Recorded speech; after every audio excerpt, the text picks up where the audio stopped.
Baik,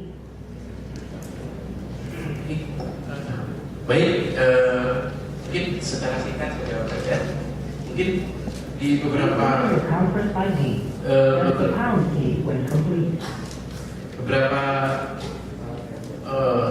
workshop yang kami lakukan itu sepakat bahwa yang terpenting untuk memulai usaha itu bukan modal.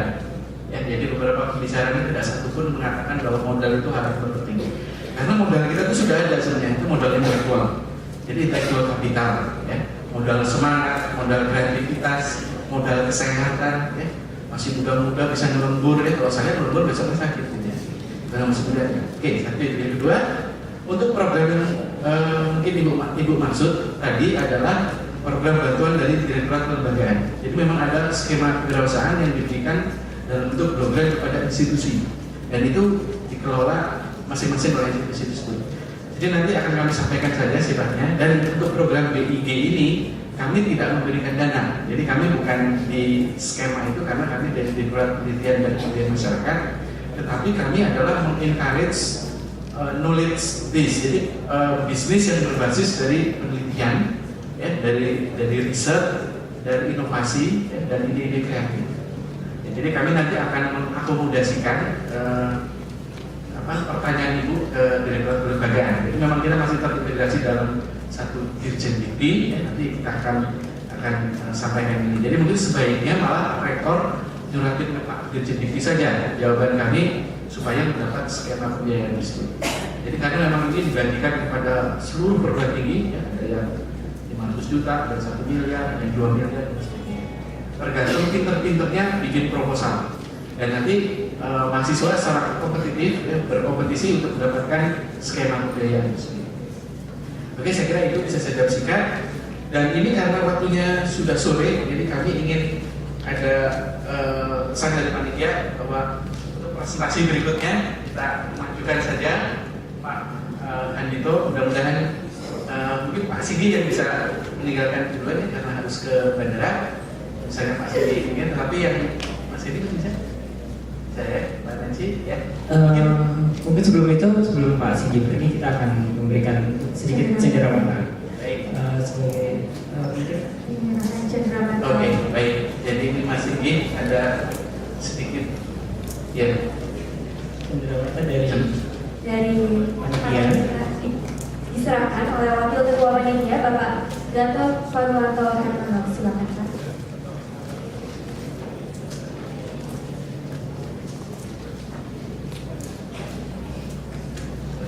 Mungkin kepada Pak Gatot yang telah memfasilitasi kita semua untuk video conference.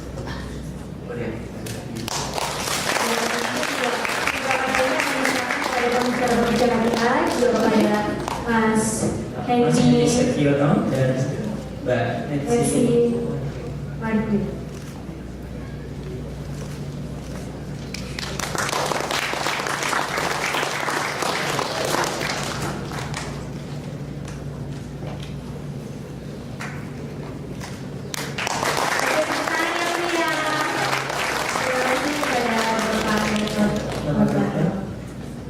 Silakan Pak Agus.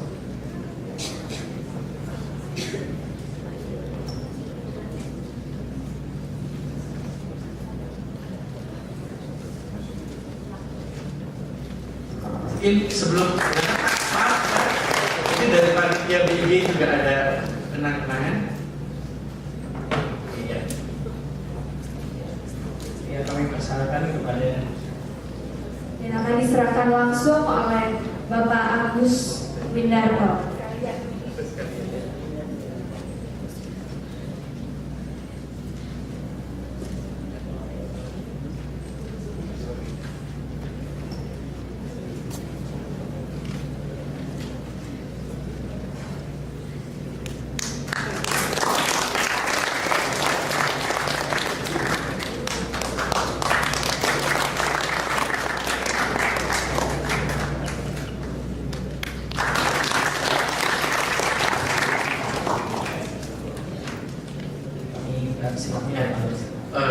Mungkin kita masuk ke sesi berikutnya saja. Terima kasih kepada mas-mas dan kalian.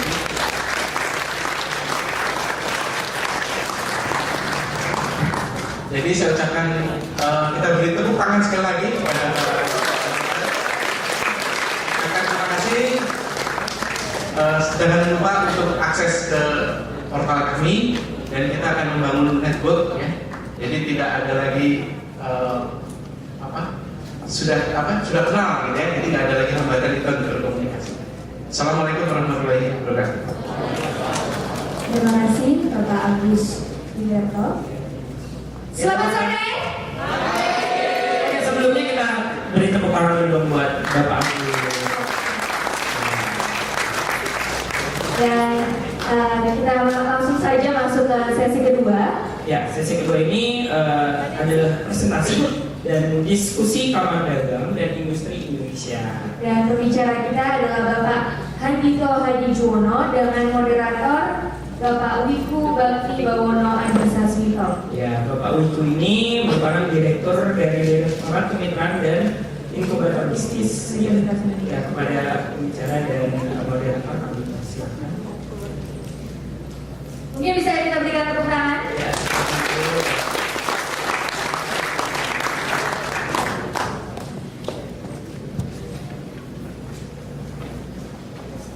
Selanjutnya kami serahkan kepada Bapak Wiku untuk memandu. Terima kasih.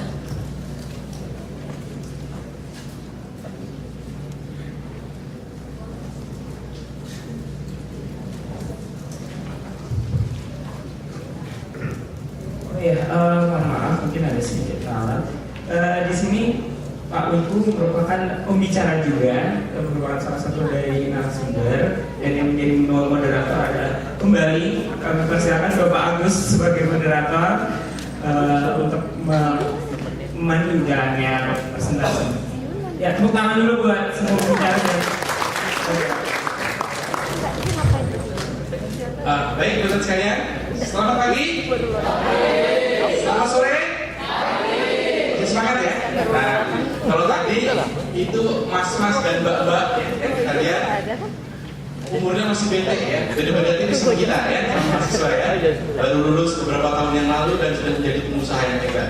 Nah yang di depan ini yang sudah lebih senior lagi ya, lebih banyak asam garam bisnis ya. Pak Handito ini seorang konsultan di bidang strategic management ya. Jadi nanti bisa ditanyakan ya, Pak lu gak ada, apa lu mau gua ada katanya ya. Nah, jadi silakan tanya aja apa trik-trik bisnis, bagaimana memulainya, bagaimana menerapkannya, bagaimana mencari idenya ya. Jadi di hadapan kita semua ada dua narasumber ya, yang sangat kompeten dan nanti kami persilakan para narasumber untuk presentasi masing-masing 30 menit dan setelah itu kita diskusi bersama. Oke, sebelumnya kita beri tepuk tangan yang meriah buat para. Oke, kita mulai dengan Pak Handito. Ya, silakan Pak Handito. Ya baik, selamat sore rekan-rekan sekalian. Udah pada lepas ya? Selamat sore. Selamat siang. Ya saya pikir ini ya, saya biasanya berdiri, tapi kali ini saya supaya suasananya santai, supaya sama-sama duduk gitu ya. Dan lagi pula ini kan udah teman-teman juga dari luar kota yang mengikuti melalui video conference. Jadi enak lihatnya kalau nggak goyang-goyang. Kalau saya sini pasti goyang-goyang, lihatnya susah gitu ya. Mendingan itu biasa. Jadi dan lagi pula biar suasananya santai. Saya rasa begini, saya sebenarnya tidak ingin menyampaikan presentasi yang panjang lebar. Saya pikir kita gunakan waktu saja untuk nanti diskusi. Saya hanya menayangkan satu gambar saja. Tadi dari pagi kita sudah beberapa presentasi, ceramah, sharing macam-macam tentang bagaimana memulai bisnis. Kami di Kadin, saya sendiri ketua komite tetap untuk pendidikan, pelatihan dan magang di Kadin. Kita mendorong pengembangan kewirausahaan di kampus melalui kerjasama dengan Bukti ini sebenarnya dengan Pak Subut untuk mendorong. Saya rasa Mas Andi tadi pada saat pembukaan mengatakan kita tidak ingin anak-anak terbaik Indonesia itu hanya bekerja di perusahaan multinasional, di perusahaan nasional gitu. Kita ingin agar kita semuanya, baik yang ada di Jakarta, di Depok ini, maupun yang ada di seluruh Indonesia, untuk yang terbaik, jadi pengusaha.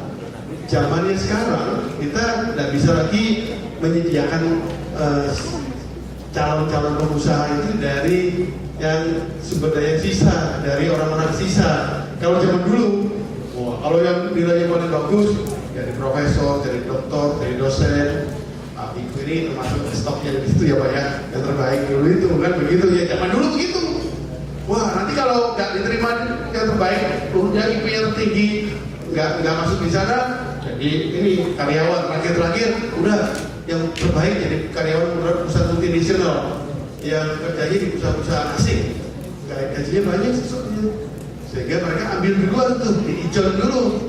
Kan sekarang juga banyak di kampus-kampus kita dari perusahaan multinasional yang datang ke kampus, bahkan merekrut sebelum lulus sudah direkrut dan diijon. Ya udah, nanti kalau lulus jadi karyawan tempat saya bayar, sebelum lulus pun saya bayar gitu. Perusahaan nasional yang udah hebat, BUMN juga begitu. Nanti yang sudah nggak diterima bekerja di perusahaan multinasional, nggak kerja di nasional, nggak bisa jadi dosen karena nilainya nggak cukup, sisanya baru jadi pengusaha. Pantesan kalau pengusahanya stoknya sisa-sisa begitu, kualitasnya ya bisa dibayangkan kan gitu ya. Kalau kemudian isinya PKKN, isinya cuma korupsi, isinya cuma gitu ya, maklum karena stoknya ya begitu itu. Padahal pengusaha ke depan itu perlu pengusaha yang punya integritas tinggi, punya etika yang baik, punya yang intelektualitasnya baik, orang-orang terbaik. Jadi Kadin sebenarnya dalam KIS ini mendorong pengembangan kewirausahaan sejak dari mahasiswa itu. Kenapa? Kita ingin agar stok mahasiswa yang terbaik, yuk jadi pengusaha, mau nggak? Saya ingin, dong, yang mau jadi pengusaha boleh berdiri. Yang mau jadi pengusaha, banyak. Tepuk tangan tuh ya calon pengusaha ini ya. Coba difoto dulu, nanti kalau ketemu lagi beberapa tahun yang akan datang, beneran memang ada di antara di sini yang jadi pengusaha hebat gitu ya. Saya itu pengen begitu, karena pengusaha yang memang berasal dari calon atau mahasiswa yang terbaik, bukan mahasiswa sisa ya. Oke, terima kasih, silakan duduk lagi ya, kita sama-sama duduk lagi. Jadi kita ingin sekarang ini mencetak pengusaha-pengusaha yang bagus, yang memang dari stok terbaik. Saya yakin di antara Anda sekalian, apalagi yang sudah berdiri, akan menjadi calon pengusaha yang baik. Nah, bagaimana sekarang menjadi pengusaha? Saya rasa saya ingin membuat satu summary ringkasan saja, menyederhanakan. Ada konsep yang saya sebut sebagai the 5 arrow of new business development ya. Ini ada bukunya. Ini nggak bukan buku, tapi ini model yang saya pakai ini. Ini memang buku ini dipercepat pembuatannya dalam rangka untuk program kita ini supaya bisa dipakai sebagai referensi. Ada buku namanya The 5 Arrow New Business Development. Nah, saya akan uraikan dalam bentuk ringkas gitu ya. Apa yang disebut dengan The 5 Arrow New Business Development? Boleh nggak bahan-bahan ini bahannya mengarah ke satu gambar aja, ke satu gambar. Boleh bergerak terus maju lagi.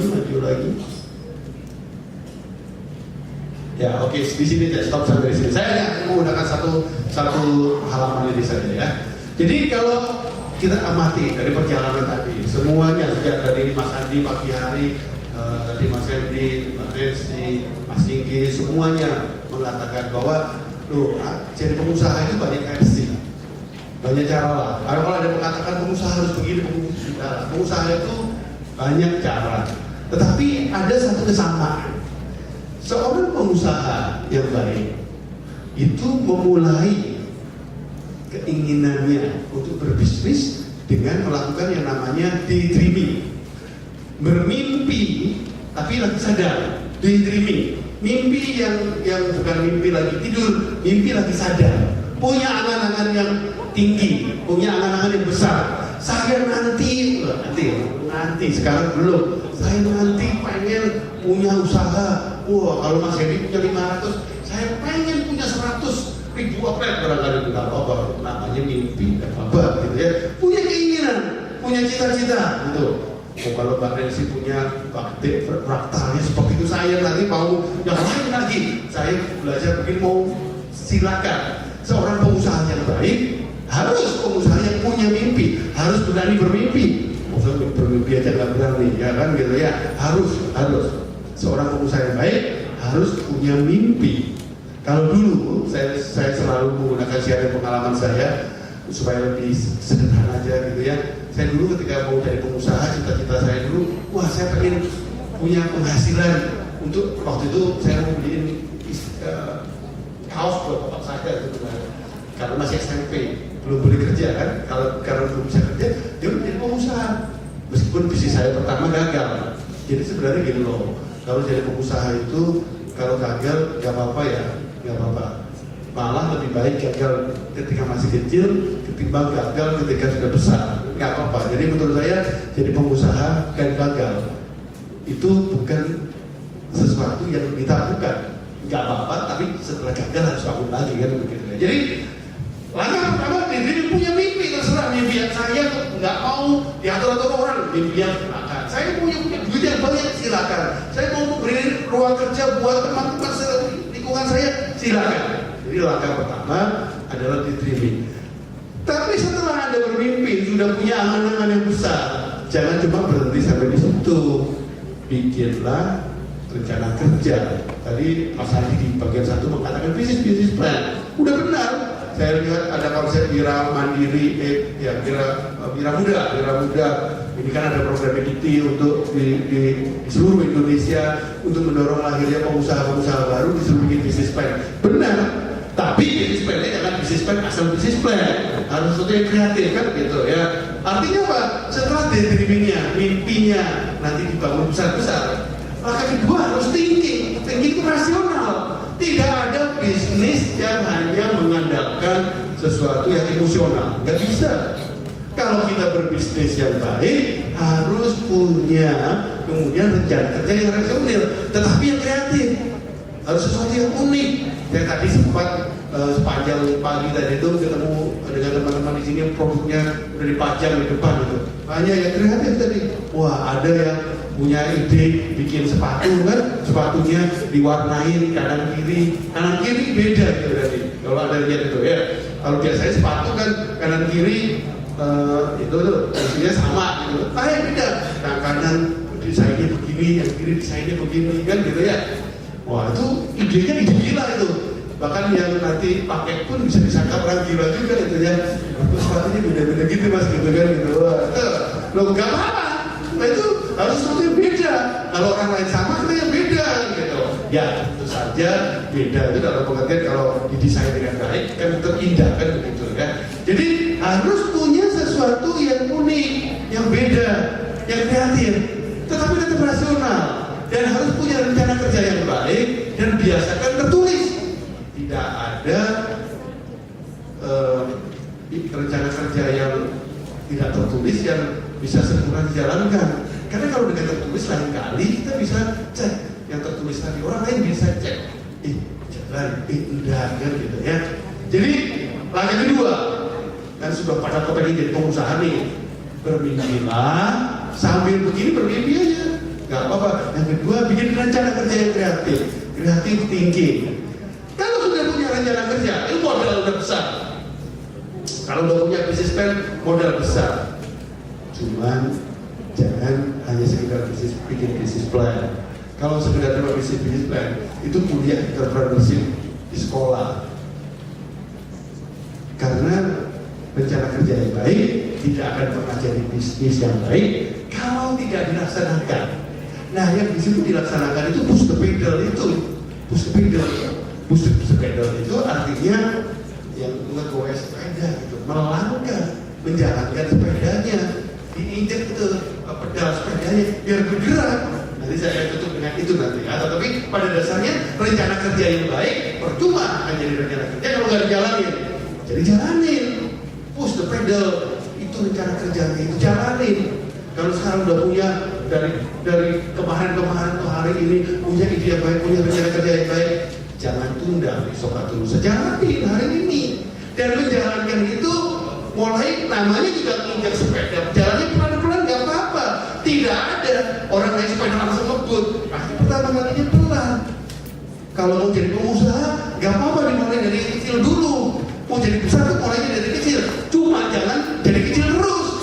Karena dia kalau sudah jalan, sepedanya jalan, langkah keempat adalah speeding up. Speeding up itu mempercepat kecepatan bisnisnya. Bisnis yang tidak mau menjadi lebih cepat berarti bisnis yang menuju kepada kematian.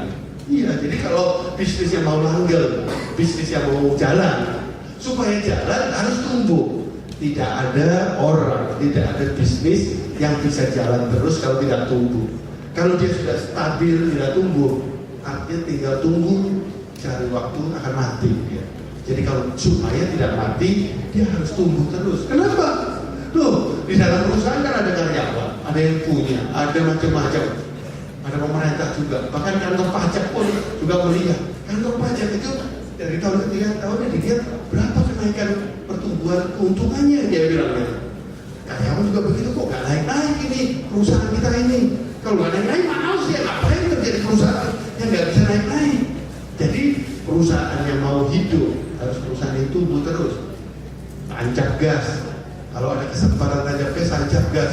Seringkali ada yang sudah mulai punya bisnis. Saya lihat tadi ada yang punya bisnis. Saya lihat tadi ada yang bagus, sudah punya beberapa, udah punya outlet di sana sini. Saya bilang jangan cukup bangga hanya punya outlet buah itu tadi. Tadi yang punya bisnisnya yang apa tadi itu, yang jelly tadi, makanan itu tadi apa?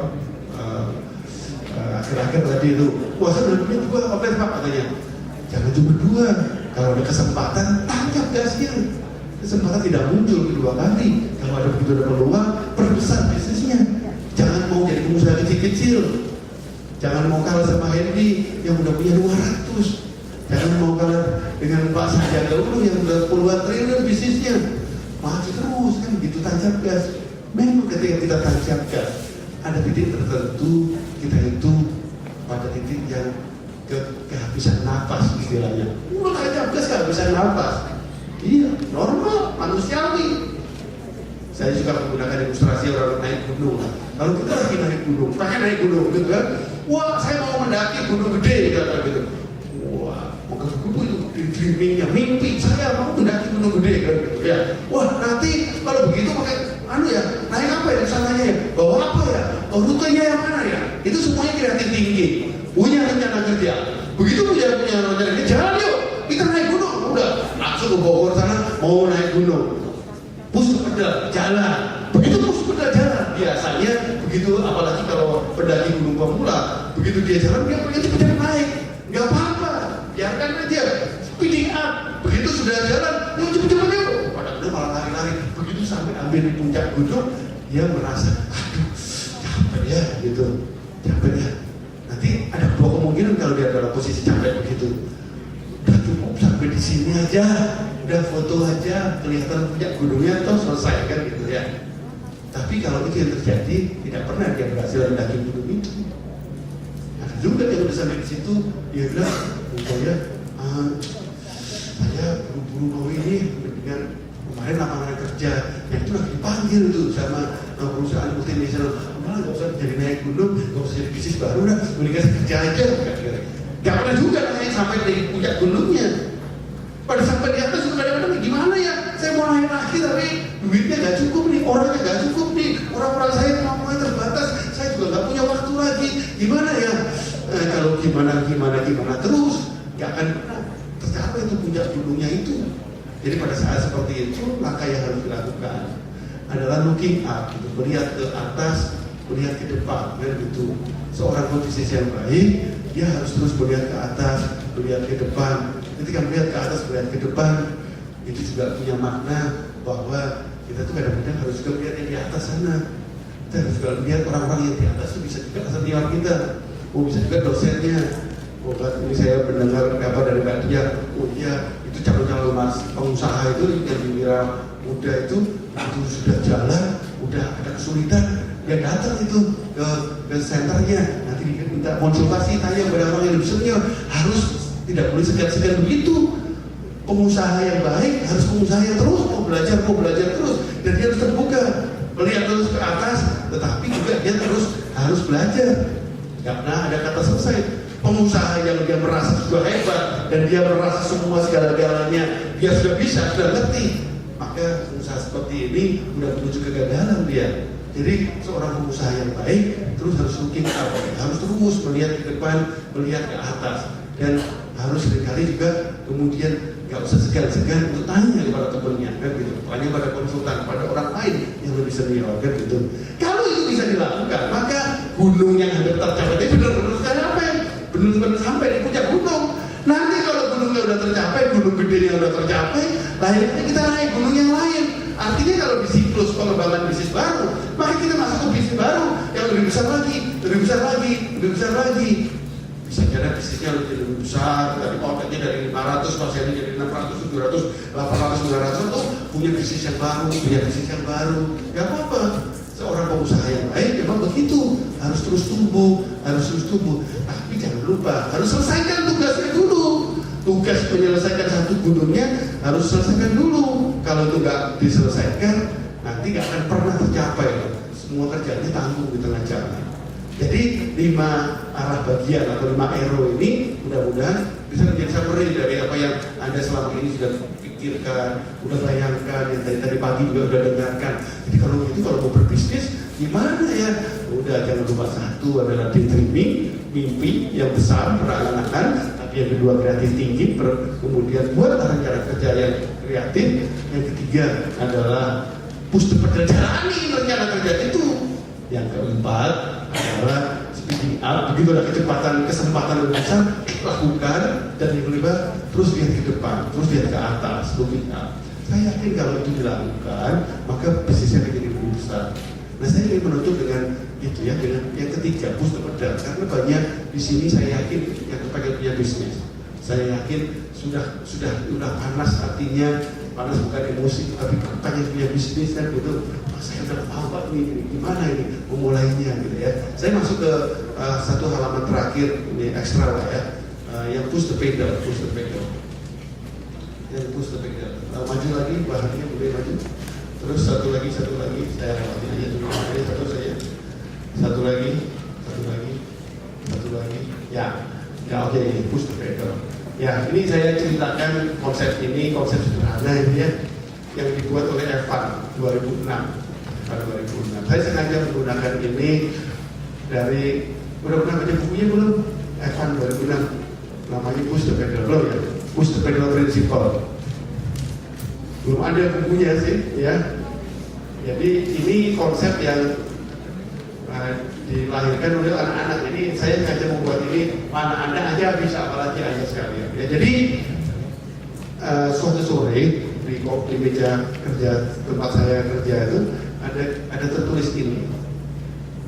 Evan waktu itu tahun 2006 itu kelas 2 SD seperti itu ya, kelas 2 SD. Dia ketik ini di meja kerja saya dan lupa menghapus gitu. Sehingga ketika saya lihat sore hari itu malu gitu, tapi jangan dipakai loh ya. Nanti oke jadi tulisan lagi. Akhirnya saya pakai jadi tulisan beneran. Jadi ini resume, summary dari yang dia pelajari sore hari. Evan ini anak saya yang kelas 2 SD tadi. Jadi sore hari itu kami lagi dorong Evan untuk belajar naik sepeda. Saya dan kakaknya, Paninya itu lagi dorong Evan. Pan, naik sepeda kan? Kelas 2 SD, udah dibeli sepeda 2 tahun, gak pernah bisa naik sepeda. Kenapa? Karena waktu pertama kali hari dia mau naik sepeda, jatuh dia. Dan dia nggak berani naik sepeda lagi. Waktu kakinya lecet. Jadi sepedanya dibiarkan aja di rumah gitu. Kan naik sepedanya kan? Enggak lah, nanti jatuh lagi gitu.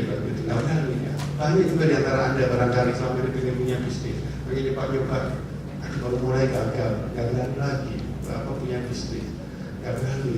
Berat. Itu kayak siapa ini gitu. Jadi apa yang kayak saya lakukan pada saat itu? Berat.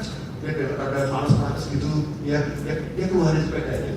Saya naik sepeda, dia tuntun sepedanya. Jadi tidak apa-apa, dia tuntun sepedanya. Jadi begitu saya udah keluar, saya naik sepeda, kemudian diikutan. Kadang-kadang kita perlu inspirasi orang lain.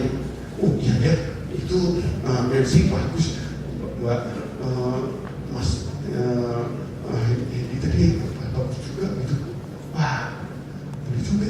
oh ternyata berbisnis. Kadang-kadang kita perlu inspirasi dari orang lain.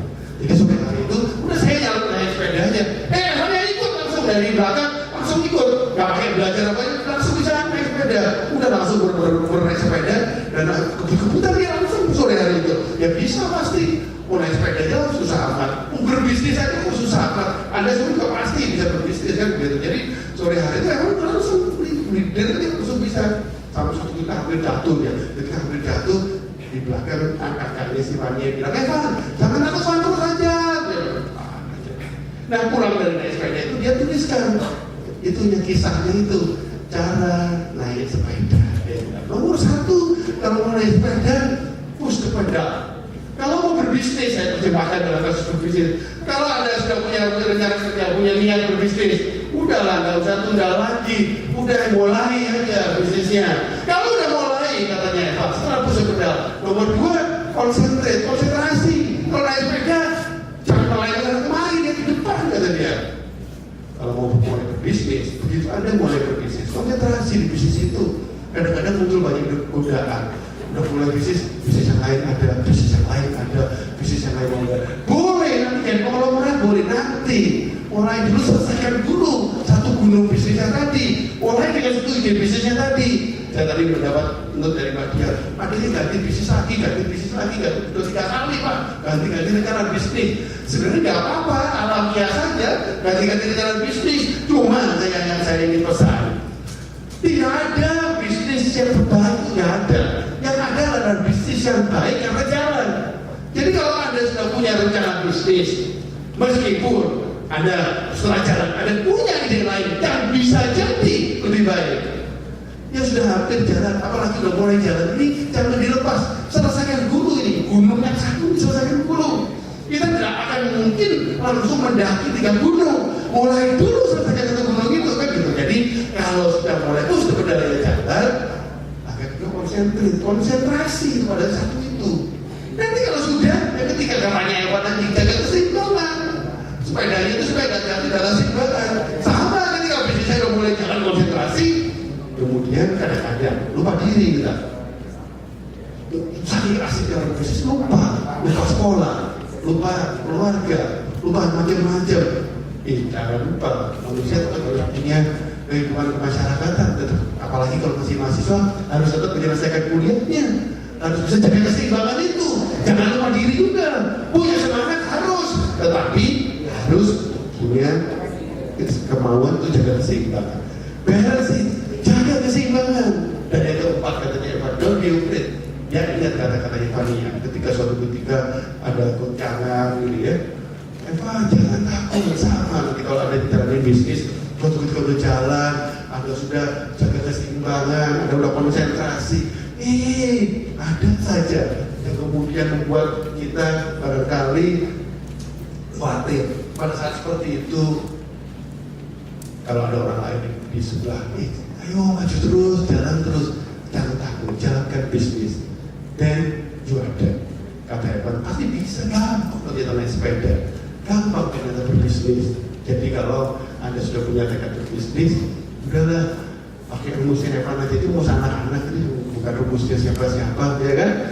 1 push the pedal, 2 konsentrate, 3 balancing, yang keempat don't be afraid, dan berada. Anda pasti bisa jadi pengusaha yang baik, yang berhasil, yang sukses, yang besar, yang menjadi calon-calon pengusaha Indonesia yang andalan. 1 tahun, mungkin 1 tahun lagi, 2 tahun lagi, 3 tahun, 4 tahun lagi.